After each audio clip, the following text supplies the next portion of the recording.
पागलपन, बेचैनी, पैशन जरूरी है। मैडनेस इज नीडेड, बहुत ज्यादा जरूरी है किसी भी चीज की जिद करना, क्योंकि सपने और जिद में एक बहुत बड़ा फर्क होता है। सपने आंखें खुलने के साथ ही टूट जाते हैं और जिद वो होती है जो लक्ष्य की ओर ले जाती है। आज हम उसकी बात करेंगे। बहुत सारे लोगों ने बोला कि सर कुछ पैशन के बारे में, कुछ जिद, हम कैसे अपने गोल तक पहुंचे, हम कैसे किसी चीज को अचीव करें। कुछ ऐसे पागलों की बात करेंगे जिनने अपनी जिद के कारण इस दुनिया में अपने आप को दूसरों से बेहतर साबित किया। जिद के दो तरीके हैं, एक अच्छे मकसद के लिए और दूसरा गलत मकसद के लिए। मैं एज यूजुअल और सही बात यह है, अच्छे मकसद की बात करता हूं। Patience is needed. याद रखिए, सिर्फ जिद करने से कुछ नहीं होता, संयम चाहिए। Remember one line what I learn from my father, victory might be worshipped by the fighters but the same victory has always been a slave to the warriors. यह आपको डिसाइड करना है कि आपको उस विक्ट्री को अपनी जिंदगी में क्या रखना है, उसके लिए कितनी जिद करना है। और पेशेंस, फॉर एग्जाम्पल, एक दिन में ना कोई सचिन तेंदुलकर बनता है, एक दिन में ना कोई डॉक्टर एपीजे अब्दुल कलाम साहब बनता है, ना एक दिन में कोई भी आदमी एक दिन में नहीं बना है। उनने अपने सपने देखना बुरा नहीं है दोस्त, लेकिन उस सपनों के लिए मेहनत करना बहुत जरूरी है। जिद क्या है?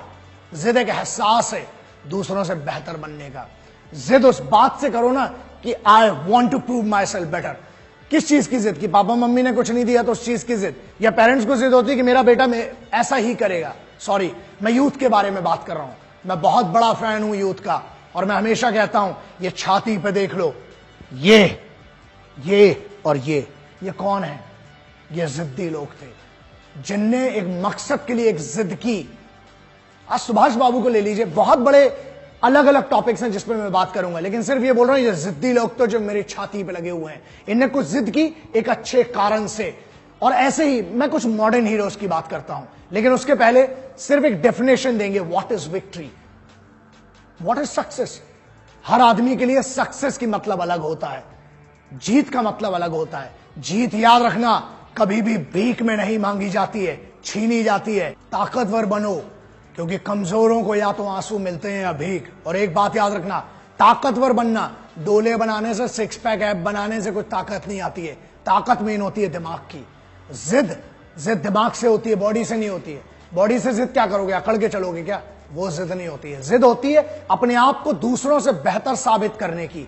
याद रखो, दूसरों को नीचा दिखाने से जीत नहीं मिलती है। अपने आप को मेहनत करके, ट्रेनिंग करके उनसे बेहतर करना, वो जिद होती है। जिद एक अच्छे कारण से हो तो बहुत अच्छी बात है। ऐसे जिद्दियों को लोग पागल कहते हैं, जैसे क्रांतिकारियों को लोग पागल कहा करते थे। याद रखना, उनमें इतनी तो दम थी कि इतिहास का हिस्सा है, और आज भी हम जैसे पागलों के लिए खुदा माने जाते हैं। मिट्टी के लिए मोहब्बत, वो भी एक जिद है जो हर सिपाही में होती है। वो जिद जरूरी है मेरे यारों, क्योंकि अगर जिद नहीं होती ना इस तिरंगे को दुनिया की सबसे बड़ी ऊंचाई पे ले जाने की, तो शायद सिपाही काम भी नहीं कर रहे होते। वो जिद है अपने आप को, अपनी मिट्टी की इज्जत करने के लिए। तो सिपाहियों में भी जिद है, हर आदमी में। जिसने भी इस दुनिया में, इस देश में कुछ बड़ा किया है ना, उसे लोगों ने जिद्दी कहा है, पागल कहा है। तो अगर कोई पागल कहे और जिद्दी कहे तो इसको अपने लिए मेडल मानना, क्योंकि याद रखना, इस पूरे देश में, पूरी दुनिया में बहुत कम ही है जिनको पागलपन की और पागलों की उपाधि मिली है। लोग अक्सर पूछते हैं कि सर कोई एक ऐसा गुरु मंत्र होता है।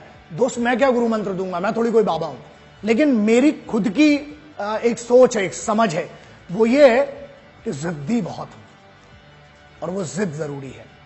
लेकिन याद रखना, जिद कभी भी अपने मां बाप से मत करना, जिद कभी भी अपनों से मत करना, जिद अपने आप से करना, वो बात बड़ी है। Attitude, everybody has a problem and this will remain the same for each and every individual.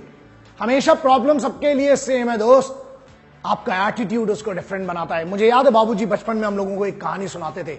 पानी जब बरसता है ना, तो पूरी चिड़ियां होती हैं जो वो अपने लिए घरौंदा ढूंढती हैं, शेल्टर ढूंढती हैं। ईगल इकलौता ऐसा होता है, गिद्ध, जो उस बारिश को चीरते हुए ऊपर जाता है, बादलों के ऊपर बैठता है एटीट्यूड से। अकेला गिद्ध सबसे अलग होता है। So the problems are going to be the same, but your attitude makes you different. उस एटीट्यूड की बहुत फर्क है। एक एग्जांपल देता हूं, मैं क्रिकेट बिल्कुल कोई ऐसा मेरे लिए कोई बहुत फॉलो नहीं करता हूं मैं क्रिकेट, लेकिन पुराने लोगों को फॉलो किया है।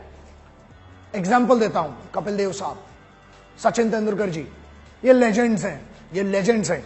आप हर चीज पढ़ाई लिखाई नहीं होती है। कई बार अक्सर, जैसे मैं हमेशा कहता हूं कि जुबान से हो सकता है अच्छी बात ना करूं, मेरे हाथ पैर बहुत अच्छी भाषा बोलते हैं, तो डिपेंड करता है, वो मेरी जिद है, मेरी ट्रेनिंग है।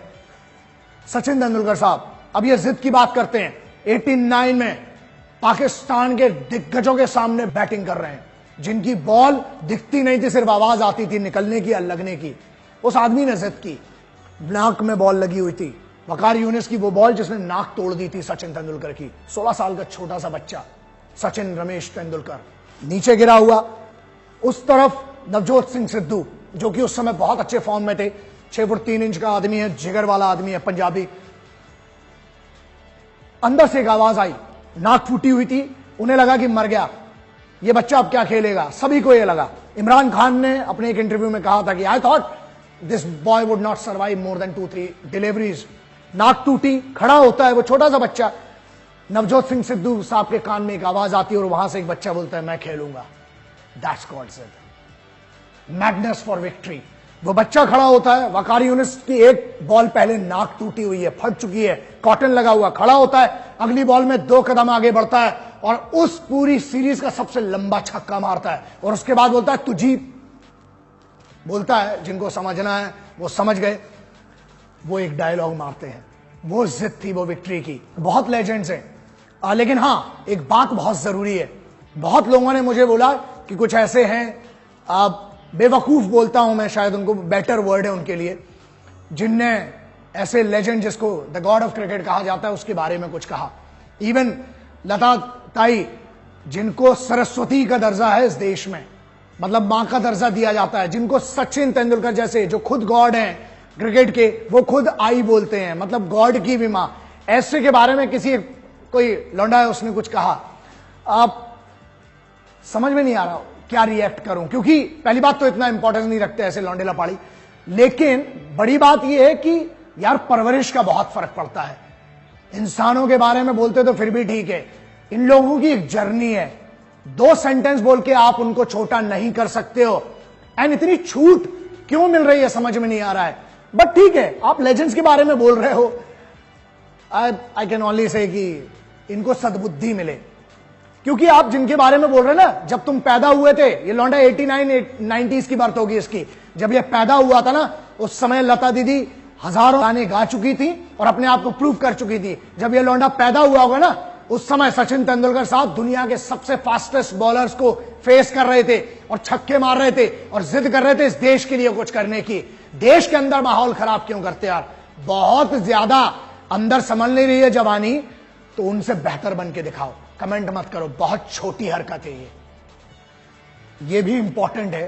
पेशेंस, 2 चीजें कवर करना बहुत जरूरी है।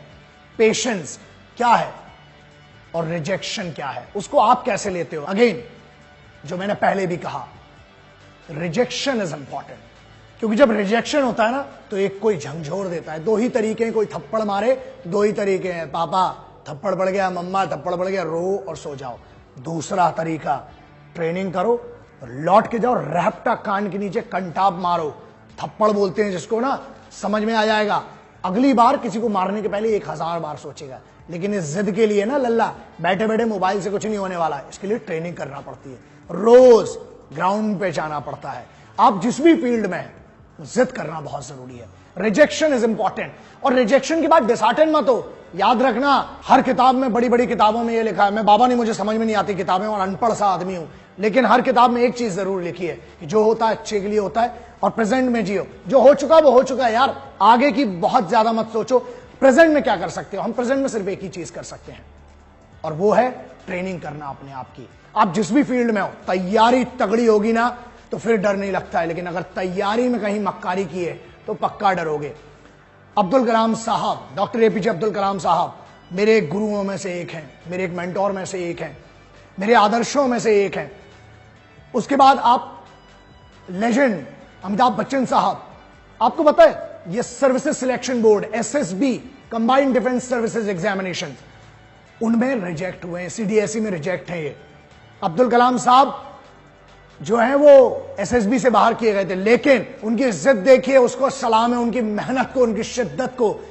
वो आर्मी, नेवी, एयरफोर्स तीनों के चीफ सुप्रीम कमांडर बने और उनने उस एज में 60s में जाके उनने सुकोई, मिरास और ऐसे ऐसे फाइटर जेट्स को उड़ाया। तो उनने एक जिद की उससे बेहतर बनने की। सचिन तेंदुलकर साहब हों, बड़े बड़े आप लेजेंड्स को ले लीजिए, याद रखना लेजेंड्स एक दिन में नहीं बनता है और लेजेंड्स घर में बैठ के कोई नहीं बनता है, बाहर जाना पड़ता है, अपने आप को तपाना पड़ता है। प्लीज रिमेंबर, सोना भी हो चाहे कुछ भी हो, तपते हो तभी बनते हो। रिजेक्शन की बात है, जब कोई लात मारता है ना पीछे से, तो बस ये बात महसूस करना कि बॉस पीछे लात पड़ी है, मतलब 2 कदम आगे जाएंगे। कोई बात नहीं, धोखेबाज हमेशा मिलेंगे जिंदगी में, लेकिन हम भरोसा करना नहीं छोड़ सकते। सपने कम, मेहनत ज्यादा, सोचना कम, काम ज्यादा, शिकायतें कम और शुक्रिया ज्यादा। आपको बहुत कुछ मिला है दोस्तों, कम से कम शरीर तो काम करने लायक मिला है। बस आपको दिमाग ट्रेन करना है, जिद करना है और बहुत जल्दी आपको वो चीज, एक बात बहुत छोटी सी है लेकिन समझने वाली है, अगर दूसरा किसी चीज को पा सकता है तो आप क्यों नहीं। और ये डायलॉग है कि अगर आप कुछ दिल से करना चाहते हो तो कायनात का अपन को भरोसा नहीं भाई, हाथों में बहुत मेहनत है, खुद की मेहनत करो, कायनात का भरोसा नहीं है कि साथ देगी कि नहीं देगी। आप खुद को अपनी मदद करना पड़ती है, दूसरा कोई मदद करेगा नहीं करेगा किसी को नहीं पता। सपना तुम्हारा है तो मेहनत भी तुम्हारी होना चाहिए। सपने कम देखना है, मेहनत ज्यादा करना है। और ये जो लोग कहते हैं ना कि sporting spirit, oh no problem, we came here to play, somebody has to win, somebody has to lose। एक मिनट, कुछ नहीं होता ये सब जीतने आते हैं और हार जाते हैं तो बाबा बन जाते हैं कि नहीं, वो तो क्या है कि स्पोर्टिंग स्पिरिट कुछ नहीं होती है। खेल में 2 ही चीजें होती हैं, या तो जीत होती है, हार होती है। और अगर तैयारी तगड़ी है ना तो हमें जीतना है। हारने वालों को कोई नहीं पूछता। चांद पे पहला कौन आदमी गया था सबको याद है, दूसरा कौन गया, किसका चच्चा था, किसी को नहीं याद है। याद रखिए, पहला बनना बहुत जरूरी है, उसके लिए जिद बहुत जरूरी है। कोई सॉल्यूशन नहीं है मेरे पास इसका कि आपको विक्ट्री कैसे मिले या जिद कैसे करें। और कोई मंदिर में दरबार भी नहीं लगा है या कहीं पर ऐसा दरबार नहीं लगा है बाबा का। लेकिन एक बात बहुत सिंपल सी है जो कोशिश की जा सकती है कि no mercy in the training if you actually want to survive in the battle of life. Training तगड़ी करोगे ना, आने तो सिचुएशन देखी जाएगी। एक और सिचुएशन तो है, कोई भी आके मार नहीं सकता है, ये उसके हाथ में था, है और रहेगा। हम कर्म करेंगे और तगड़ा कर्म करेंगे, देखते हैं जीत कितनी दूर तक भागती है। सुना है बड़ी खूबसूरत सी है, और अगर खूबसूरत सी है तो मेरी क्यों नहीं। शिकायतें कम, मेहनत ज्यादा। अपने आप से खुद से बात करो, शिकायत करो कि दोस्त क्या सब कुछ मैं सही कर रहा हूं। याद रखना, the justice is known by you. सिर्फ आपको पता है वो चीज कि आप कहां गलत कर रहे हो। किसी दूसरे से मत सॉल्यूशन पूछो, that is with in you. Find it out, ढूंढो क्या गलत जा रहा है, बस उस पर काम करो। आप हर चीज में गलत नहीं है, आप एक छोटी सी किसी चीज में गलत हो सकते हैं। मैं भी हूं यार, इंसान हूं, ना भगवान हूं ना बाबा हूं, बहुत सामान्य सा इंसान हूं, हजारों गलतियां करता हूं और होती है मुझसे भी। लेकिन कोशिश ये करता हूं कि कम से कम हो और सीखूं। सीखना खत्म तो जीतना खत्म, और सीखना शुरू तो जीतना शुरू। इसलिए सीखने की आदत डालो, जिद करने की आदत डालो, फिर देखते हैं कितनी दूर भागती है विक्ट्री हमसे। Never expect anything from anyone, that's the biggest problem. जब हम एक्सपेक्ट करते हैं तो टूटती हैं। खुद से एक्सपेक्टेशन बांधो कि मुझे यहां से यहां तक इतनी मेहनत करना है और उसका रिजल्ट आएगा। और जो चीज मांगे से ना मिले, मैंने पहले भी कहा था, जीत मांगी नहीं जाती है, छीनी जाती है। और छीनने के लिए ताकतवर होना बहुत जरूरी है। वो शहीद आजम करतार सिंह सराबा, उन क्रांतिकारियों की, उधम सिंह साहब की वो लाइन है कि मांगे से जो मिले ना तुझको, छीन ले तू हक अपना, छीन ले तू हक अपना। दूर है क्यों तेरी आंखों से खुशहाली का सपना, खुशहाली का सपना। तेरी ही गैरत जागे ते तकदीर भी तेरी जागे। छोड़ दे अपने सर को झुकाना तू गैरों के सामने, पगड़ी संभाल हो जटा, पगड़ी संभाल, पगड़ी संभाल तेरा लुट गया मान वे, पगड़ी संभाल तेरा लुट गया मान वे, पगड़ी संभाल हो जट्टा, पगड़ी संभाल। अपनी इज्जत और अपनी फैमिली की इज्जत, उस सेल्फ रिस्पेक्ट को कभी किसी को खेलने मत देना उससे दोस्त, क्योंकि वो हमारी असली पहचान है। जय हिंद, वंदे मातरम, इंकलाब जिंदाबाद, भारत माता की जय।